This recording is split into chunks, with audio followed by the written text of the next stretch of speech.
Alors, vidéo d'utilisation d'une climatisation Panasonic. Alors, ici, nous avons allumer, éteindre. Donc, quand elle est éteinte, il n'y a rien. Et vous avez un long bip qui vient que vous avez entendu. Je rappuie 23 degrés. Le volet s'ouvre. Voilà. Et vous avez un bip aussi. À chaque fois que vous allez faire une manipulation, vous avez un bip qui va être ressenti. Si l'appareil ne vous répond pas par un bip, c'est qu'il n'a pas pris la commande. Ici, vous avez le bouton pour monter ou descendre la température. Ici, vous avez le bouton Powerful qui est pleine puissance que 20 minutes. Au bout de 20 minutes, c'est-à-dire qu'il va ignorer la température demandée pendant 20 minutes. Et 20 minutes après, il va repasser à la température qui était au moment de l'appui sur la télécommande, c'est-à-dire là, 23 degrés. Après, nous avons le bouton ici Mode. Mode de fonctionnement. Il y a plusieurs modes de fonctionnement, 5. À chaque appui, on va changer de mode. Vous avez le mode Cool pour le froid et le mode Heat pour le chaud. Dans notre région, on déconseille le mode auto et les autres modes. Donc, mode Cool pour le froid, Heat pour le chaud. Donc, à chaque fois qu'on appuie, on change de mode. Voilà. Quand on est sur un multi, il faut que toutes les unités intérieures aient le même mode. On ne peut pas faire une en chaud et une en froid. Toutes doivent être dans le même mode de fonctionnement.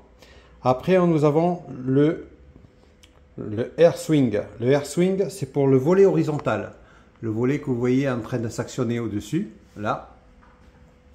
Donc, vous avez, là, le volet se met en position horizontale. Je préconise le horizontal pour le froid et vers le bas pour le chaud. Voilà. Et on le fait avec ce bouton. À chaque appui, vous allez avoir... Voilà. Donc là, on est au mode comment on appelle ça, droit, vers le haut.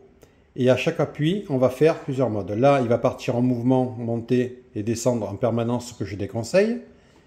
Après, nous avons le mode auto qui va positionner le volet horizontal en fonction du mode demandé.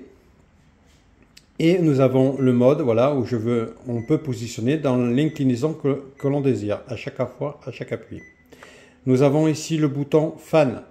Le bouton Fan, là, on voit qu'il est écrit sur Auto. Je vais appuyer, on va avoir le mode Quête, qui est non pas pour atteindre la température, mais pour la maintenir. Et après, nous avons la première jusqu'à 5e vitesse à chaque appui. 5e vitesse de ventilation, plus ou moins fort. Le mode auto, au fur et à mesure qu'on se rapproche de la température demandée, il va diminuer sa vitesse. Donc il va partir quand il y a un gros écart à 5, puis 4, 3, 2, et après il va faire sur 1. Après nous avons le bouton Sleep, qui est quand on veut par exemple se coucher et qu'on veut que l'appareil s'arrête au bout d'un certain temps, on va appuyer une seule fois dessus, on va avoir 0,5 minutes, après 1 heure à chaque appui, et on laisse comme ça, il a répondu l'appareil par un bip, dans 1 heure l'appareil s'arrêtera. Donc, et si on veut l'enlever, il faut appuyer plusieurs fois pour arriver jusqu'à double 0. Voilà. Donc à double 0, la programmation s'enlève. Nous avons ici toute la partie programmation que j'entamerai dans une autre vidéo. À bientôt.